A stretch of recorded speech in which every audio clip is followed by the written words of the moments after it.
Bismillahirrahmanirrahim.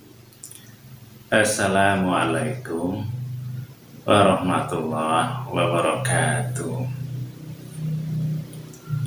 Alhamdulillah wa syukurillah wassalatu wassalamu ala rasulillah. Amin. Saudaraku sekalian, pada kesempatan kali ini saya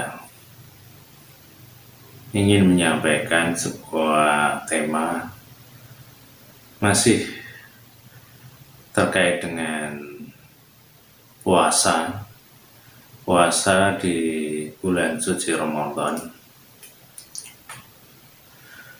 Puasa yang diartikan menahan hawa nafsu atau keinginan manusia yang bukan hanya nafsu makan dan minum, tapi juga nafsu yang lain. Kemudian yang perlu kita ketahui bahwa apa yang kita lakukan agar bernilai ibadah, maka yang kita lakukan bukan hanya sekedar enak atau tidak enak, senang atau tidak senang, tapi yang kita lakukan adalah di situ ada nilai pahala atau dosa, amal soleh atau amal salah, sehingga kalau yang kita lakukan itu bernilai amal soleh, ya tentunya itulah yang namanya ibadah kepada Allah. Terlebih lagi kita sudah mengetahuinya juga bahwa ya hidup kita ini kan memang diciptakan oleh Allah itu ya untuk ibadah itu. Maka sudah seharusnya kita berusaha apa-apa yang kita lakukan itu ya bernilai ibadah, bernilai amal saleh, sehingga hawa nafsu atau keinginan kita itu harus sejalan dengan keinginan Allah tentunya. Jadi kalau diberikan beberapa contoh selain makan dan minum, ya umpamanya masalah ego kita, keakuan kita. Umpamanya kalau kita menghadapi suatu masalah, ada orang yang mungkin memposisikan kita itu salah atau kita itu dipersalahkan, yang sebenarnya kita itu tidak salah, karena tidak ada dasar atau bukti bahwa kita itu melakukan kesalahan yang dituduhkan. Dalam keadaan seperti itu, sebenarnya kita bisa saja menuntut atau tidak terima, atau kita berbalik menyalahkan orang yang menyalahkan kita. Tapi hal yang seperti itu tidak kita lakukan karena kita menginginkan kejadian seperti ini ada nilai bagi kita, ada nilai amal soleh bagi kita. Untuk itu kita ya harus menyikapinya dengan seperti yang diinginkan oleh Allah. Umpamanya kalau di Al-Quran itu ada kalimat idfa billati hiya ahsan, balaslah dengan yang lebih baik. Walaupun ayat itu konteksnya lain, tapi bisa kita kaitkan dengan apa yang sedang kita alami. Jadi kalau ada orang yang berbuat tidak baik kepada kita, ya bagaimana caranya kita membalas dengan yang baik.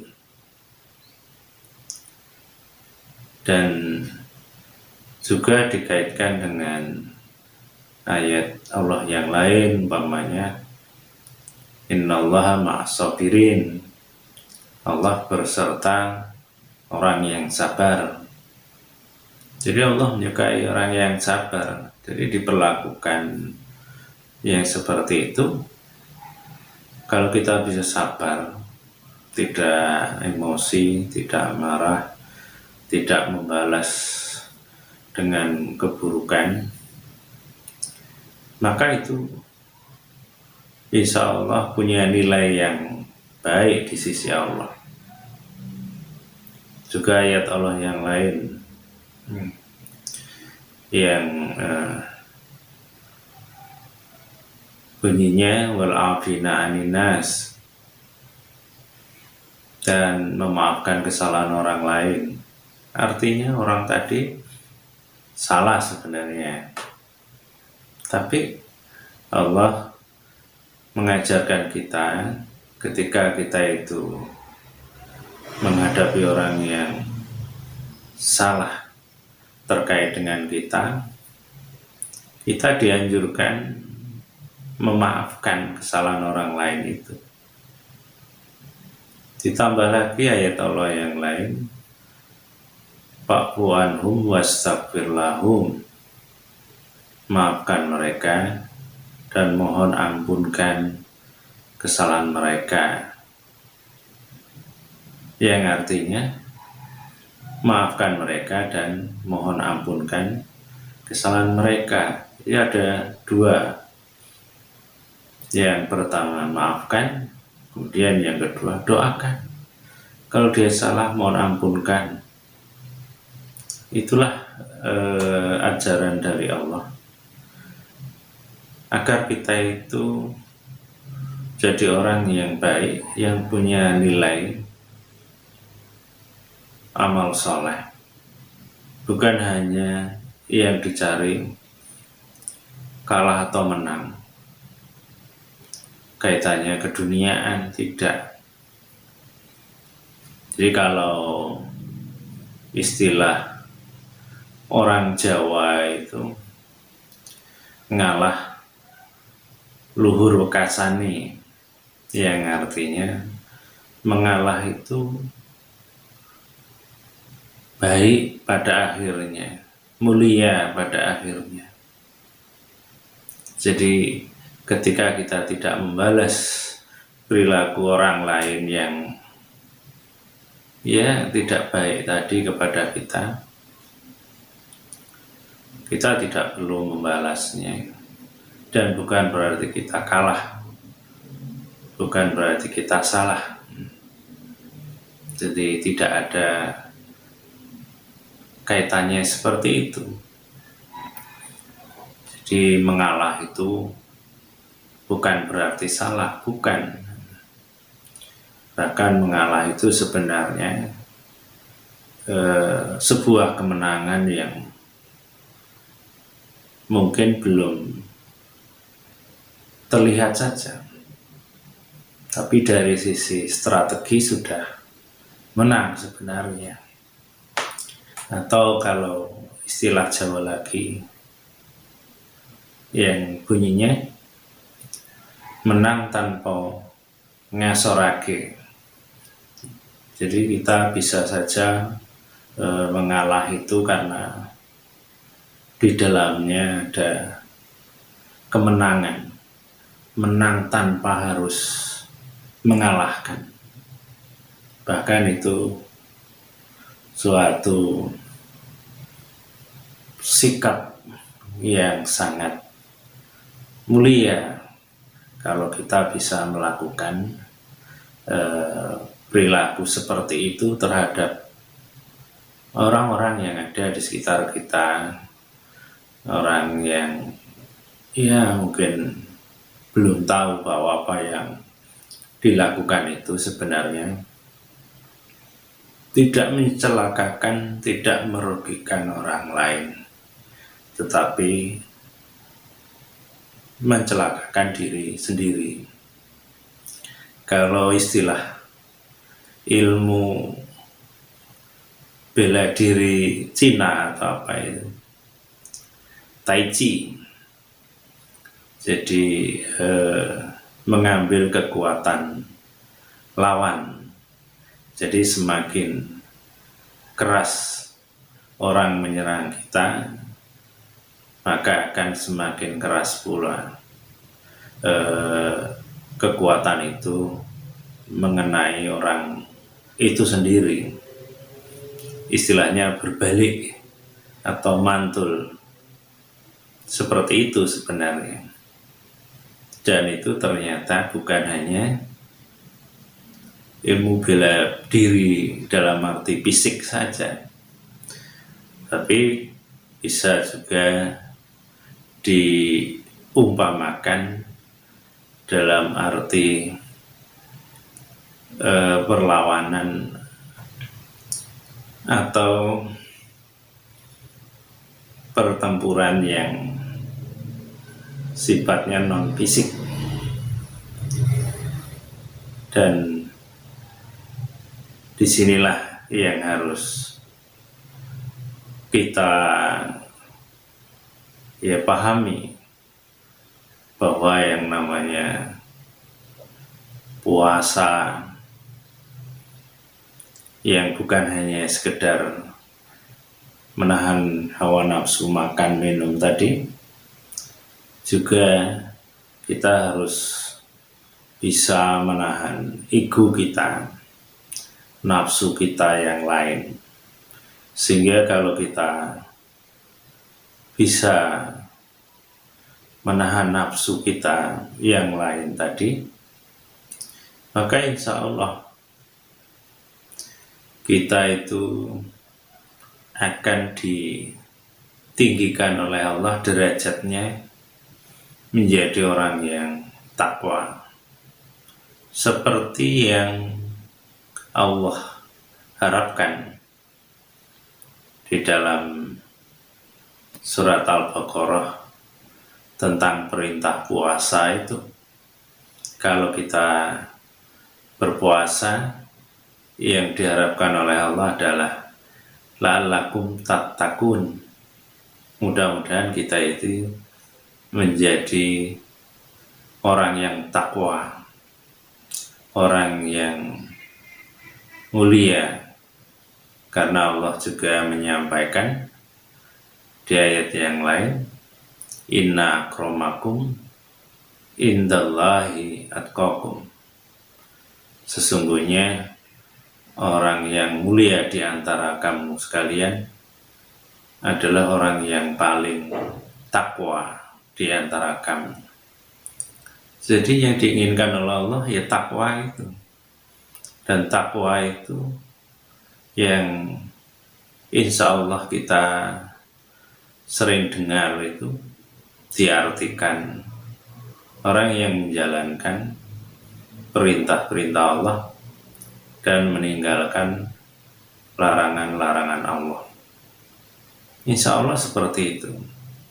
Jadi dengan salah satu contoh tadi, kita menjalankan perintah Allah, kita disuruh memaafkan, disuruh mendoakan, disuruh membalas sesuatu dengan yang lebih baik, dan kita juga disuruh di Al-Quran itu harus berkata yang baik, umpamanya. Masih banyak lagi, dan itulah harapannya yang diinginkan oleh Allah. Kalau puasa kita itu benar-benar menahan hawa nafsu.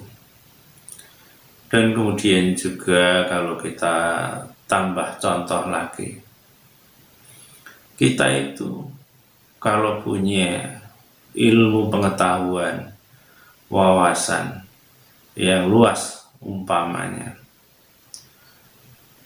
dan bisa kita itu menilai, mengoreksi orang-orang yang di sekitar kita yang mungkin ilmunya ada yang kurang atau kurang pas, sehingga kita punya kemampuan, oh si itu pemahamannya salah, si B itu juga ada yang keliru, si C itu hafalannya atau pemahaman hadisnya sangat kurang, umpama seperti itu. Bisa saja kalau kita itu punya ilmu yang banyak karena mungkin sekolahnya tinggi di luar negeri dan lain-lain.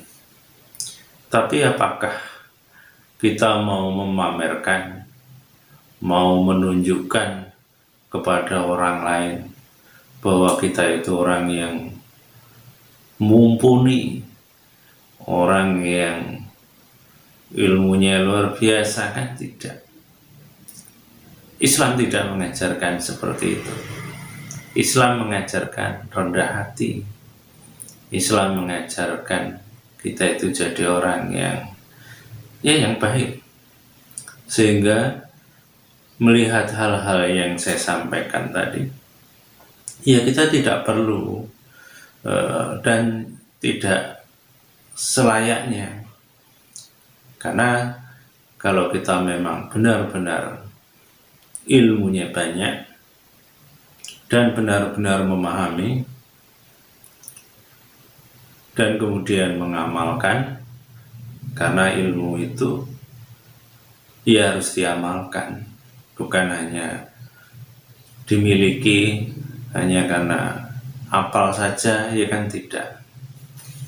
Jadi melihat seperti itu ya kita tidak berkomentar yang menjadikan kita itu merendahkan orang, mencari-cari kesalahan orang, kemudian juga menjadikan kita itu sombong, menjadikan kita itu selalu buruk sangka dan lain-lain sebagainya.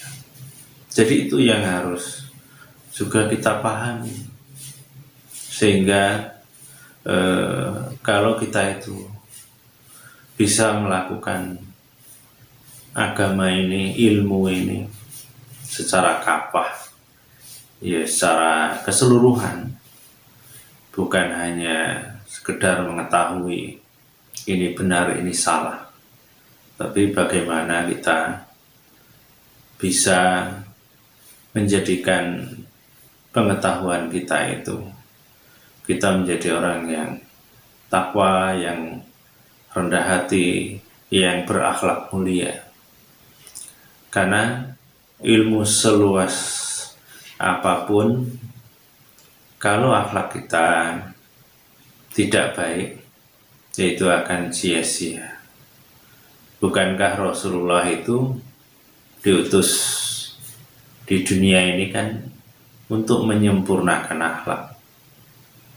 Jadi kalau kembali contoh iblis diusir oleh Allah, dilaknat oleh Allah, itu bukan karena ilmunya sedikit, ibadahnya kurang. Saya kira tidak. Tapi hanya karena ada sebuah kesalahan yang fatal menurut Allah, yaitu sombong, merasa dia lebih baik dari Nabi Adam dalam hal penciptaan. Padahal terlihat sederhana itu, tapi tetap salah itu di hadapan Allah. Artinya kita juga harus hati-hati, jangan merasa lebih pandai, lebih baik, lebih lurus, lebih benar pemahamannya dengan cara mencari-cari kesalahan saudara kita yang lain dan menutup mata atas kebaikan-kebaikan atau kebenaran yang lain yang ada. Karena kalau siapapun melakukan itu, boleh jadi ada sang pembisik yang kerjaannya mengajak berbuat yang tidak benar, yang menyimpang dari ajaran agama Islam, baik secara halus ataupun kelihatan nyata. Dan juga kita harus tahu bahwa musuh kita yang nyata itu adalah setan, dan setan itu menggoda siapa saja, tidak peduli orang awam, tidak peduli ulama, ustadz, orang berilmu, semuanya digoda. Jadi jangan sampai kita merasa sudah lurus, sudah alim, sudah taat, sehingga seakan-akan tidak ada setan yang menyelusup, membisiki di hati kita. Na'udzubillah, jangan sampai itu mengenai kita. Itu saja yang bisa saya sampaikan.